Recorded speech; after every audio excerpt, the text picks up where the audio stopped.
He called Little Rocket Man, of course, in his first term, and met twice.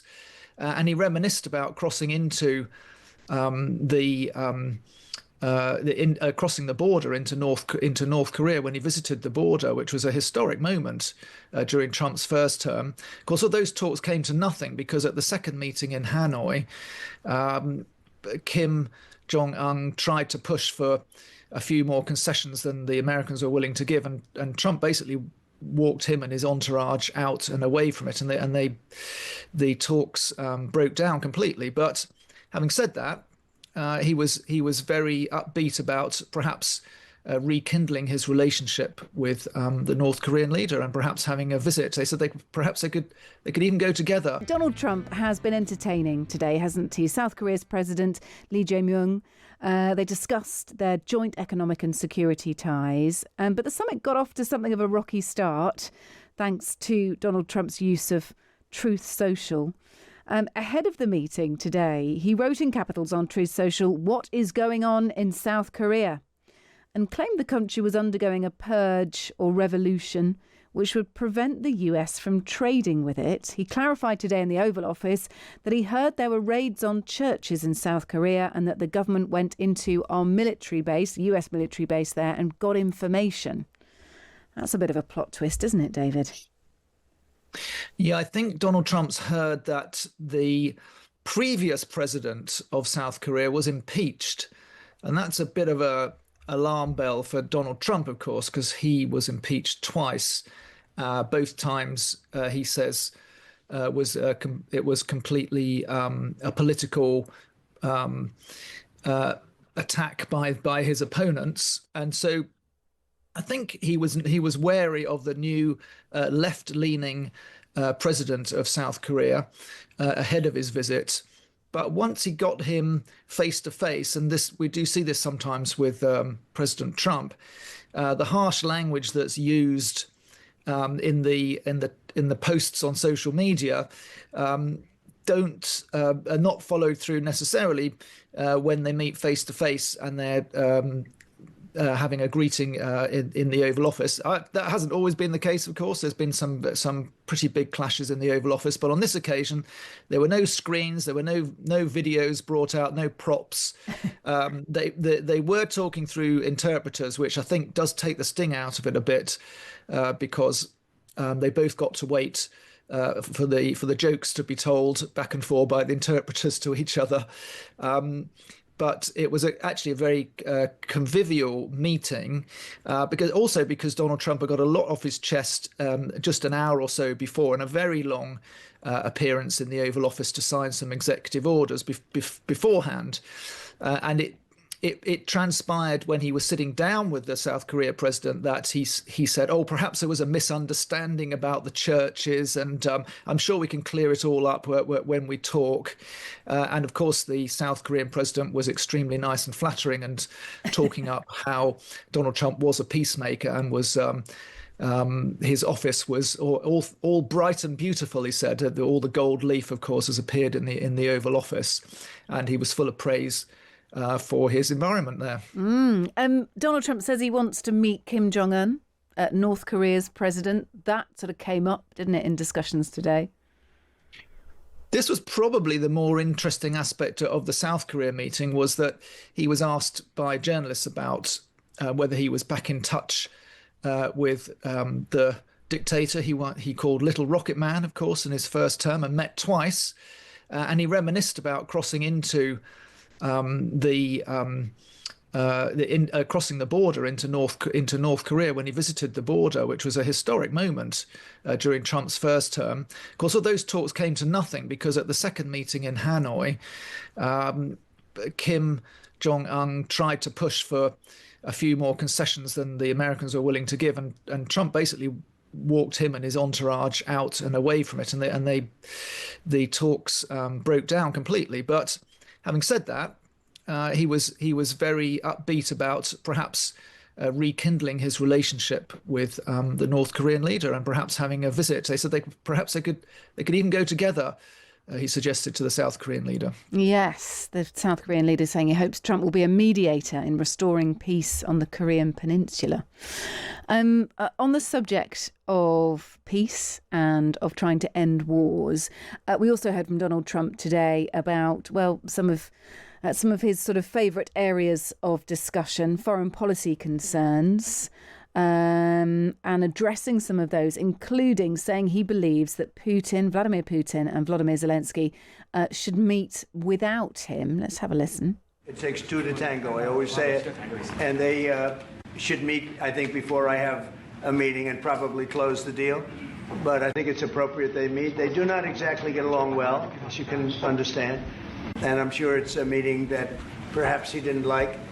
But he wasn't happy about coming to the United States either. That was a big concession, and I appreciate the fact that he did. A week ago today, David Charter, we saw European leaders and Zelensky meet with Donald Trump around a table in the East Room at the White House. And sort of Zelensky pretty much sort of softly cajoled Donald Trump into attending any meeting that was set up between Zelensky and Putin. Is this Donald Trump backing away from that? Well, I think this is the configuration that emerged once Trump had met Putin in Alaska just last Friday week. He came out of that, of course, saying that he thought there was no need for a ceasefire anymore, and that a deal a comprehensive deal was in sight without the need for a ceasefire.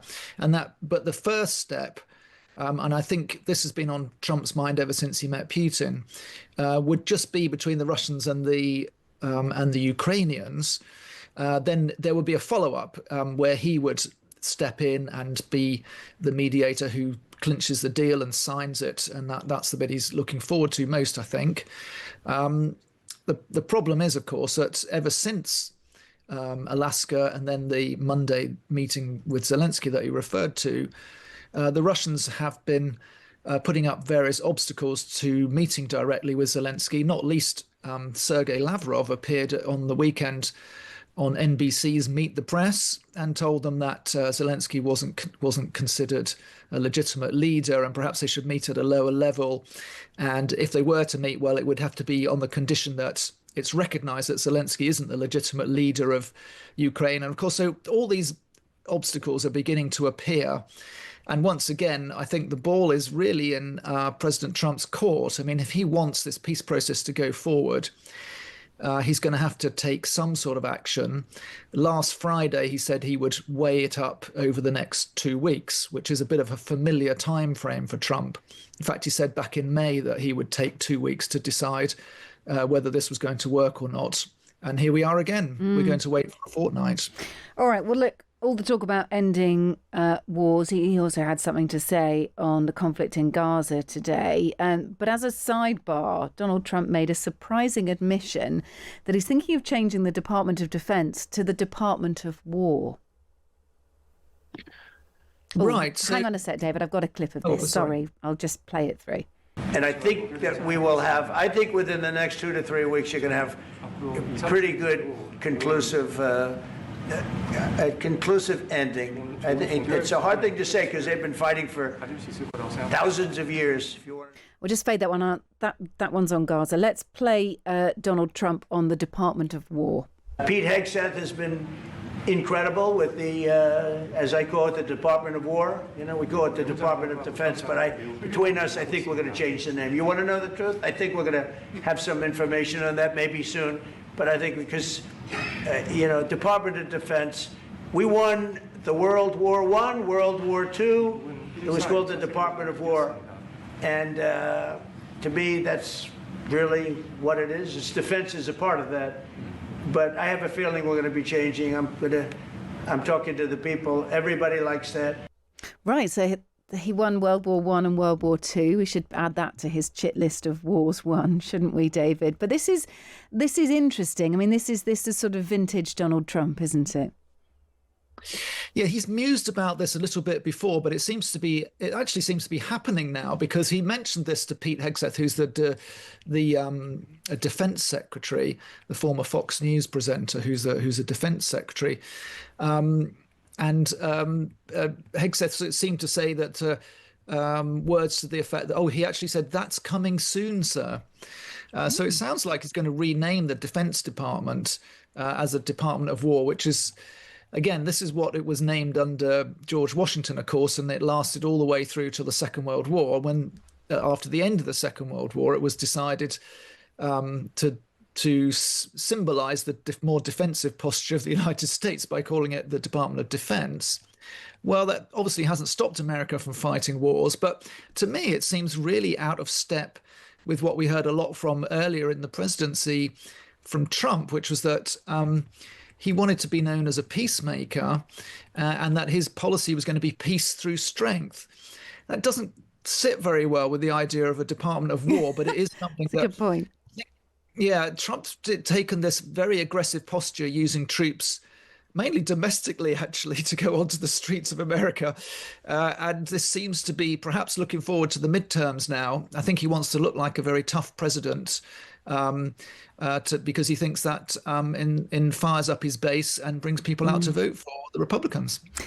Just finally, David, there are a lot of comments about Donald Trump's hand covered with makeup or hidden from view in appearances recently. You could see the bruising on his hand when he met the South Korean president today, and we know that he has that particular disorder. Is there anything more to sort of say on that at all? Just because there's the usual amount of stuff whirling around online. Well, actually, yeah, the hand has been noticed. It's been noticed in the last week or so.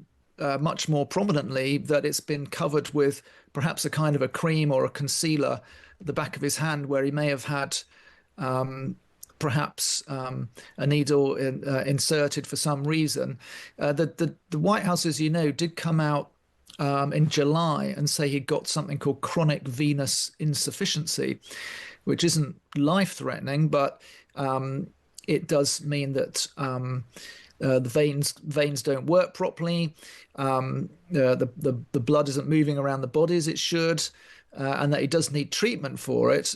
And there's just been an explosion of memes. If you follow this stuff on social media, on X, formerly Twitter, you'll see all sorts of videos pointing to various rumples in his trousers that are supposed to suggest something's hidden in the trouser leg. Dear. Oh dear, etc., etc. But it is particularly prominent recently, isn't it? And there's a lot of speculation about his health. I'll just say it like that. But the White House has given us no updates since that July, mid-July, when they said he had this condition. Yes, and Caroline Levitt, the White House press secretary, said consistent with minor soft tissue irritation from frequent handshaking. There you go.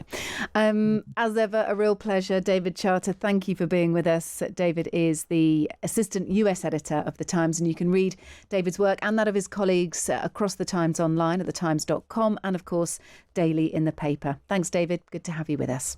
This is Kate Borsey. It's the evening edition on Times Radio. Coming up, a sneak peek inside tomorrow's paper.